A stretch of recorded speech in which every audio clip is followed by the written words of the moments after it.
Je ne vais pas le dire en anglais parce que... mais je vais le dire en espagnol. Si podemos. Oui, on peut. C'est vrai que je suis planois et je monte pas souvent dans la ville de Grasse parce que c'est très compliqué. On met environ 30 minutes pour arriver à la gare et on arrive à Place aux Herbes où il n'y a personne. Monsieur Vieux m'a donné tort, on est allé encore plus bas.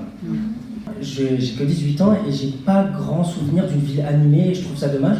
Et voilà, donc, moi je me suis engagée à nouveau pour défendre une vie agréable à Grasse.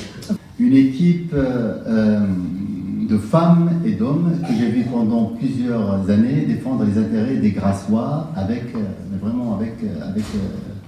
acharnement. Je mettrai toute mon expérience syndicale pour défendre les délégations, pour reprendre les délégations de service public et de les remettre en régie. Parce que je suis convaincue que c'est grâce à tous, ensemble et autrement, qu'on pourra changer les choses pour tout le monde. Tu es quelqu'un qui a vraiment le sens du service public, que enfin Grasse devienne une ville où les élus qui la dirigeront mettront ce slogan que je trouve admirable, servir et non se servir. J'aimerais que notre ville retrouve sa fierté, sa solidarité, son respect. J'ai retrouvé mes valeurs dans cette équipe. Merci à Paul, Magali, Philippe Emmanuel de m'avoir un petit peu forcé la main. C'est vraiment scandaleux. On n'a pas idée du degré d'incompétence qu'atteignent les équipes municipales successives dans cette ville. Il y a un charme, un potentiel, une histoire, et je pense qu'il y a du travail, mais on va y arriver. On est des véritables Grassois depuis 2007, parce qu'on y vit tout simplement. Et toute personne qui vit dans cette ville est un Grassois.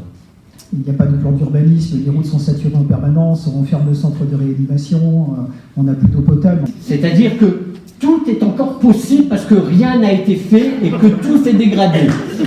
Je ne sais pas si on dit malheureusement ou pas, mais c'est grâce à ce funiculaire où je me suis battu, j'ai pu rencontrer Paul Lezien. J'ai appris à le connaître, à connaître ses méthodes de travail, et j'ai tout de suite accepté, quand effectivement par amitié pour Philippe Emmanuel et pour Paul, de rejoindre la liste. Je voudrais qu'aujourd'hui, Grasse, on réveille Grasse. Parce que vous m'avez sorti de l'ombre pour exister enfin. Excusez-moi.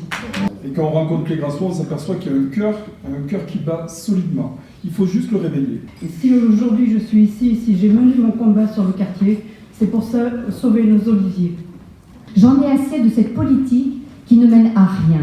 Tu peux gueuler, tu peux te plaindre, mais il y a un moment où il faut s'investir. J'ai rencontré Paul, j'ai rencontré Philippe Emmanuel, et quand vous avez des gens comme ça, que vous voyez ce qu'ils font, et qui disent ce qu'ils font, et qui font ce qu'ils disent, là, on est bien. Très ému aussi, très fier, honoré de me battre pour la ville et pour les Grassois. Voilà. Pour comprendre, ou en tout cas illustrer la situation de la ville de Grasse, il suffit de regarder les murs de cette salle, qui est la salle du conseil municipal, quand même une salle importante de la ville, et qui sont décrépies et qui sont dans un état lamentable. On remet des échafaudages pour solidifier ici, on remet des échafaudages pour solidifier là. Là, vous avez la situation actuelle de la ville illustrée. Il y a la ville du bas, il y a la ville du haut, donc il faut faire une unité, il faut qu'il y ait une ville et une seule, pas deux. C'est que Grâce à tous, ensemble et autrement est une liste de rassemblements citoyens. Juste vous confier un petit secret que je vous invite à répéter. Je crois qu'à Grasse, une autre ville est possible et je vous invite à faire passer le mot. Merci. Où chacun, dans sa diversité, selon ses sensibilités, a la possibilité d'agir, d'apporter sa contribution pour l'intérêt général des Grassois. Et je suis sûre qu'on va gagner grâce à vous. Je suis arrivé à Grasse il y a une vingtaine d'années, et j'ai reçu ma première taxe d'habitation. Il y avait 1 zéro de plus par rapport à mon ancien logement. Un rond-point ici, c'est bizarre, il coûte un tiers à le double de ce que vous payez ailleurs en France. Où est-ce que l'argent passe? Et je sens monter ce soir un retournement de situation. Donc je dis juste une chose, que le combat continue. Voilà. La vie doit changer et que les choses doivent être faites maintenant parce qu'on court à la catastrophe. Les routes sont défoncées, il n'y a pas de cinéma, il n'y a pas de transport, il n'y a rien. Les piscines sont vétustes. Je me suis dit, il y a un vrai problème sur cette région.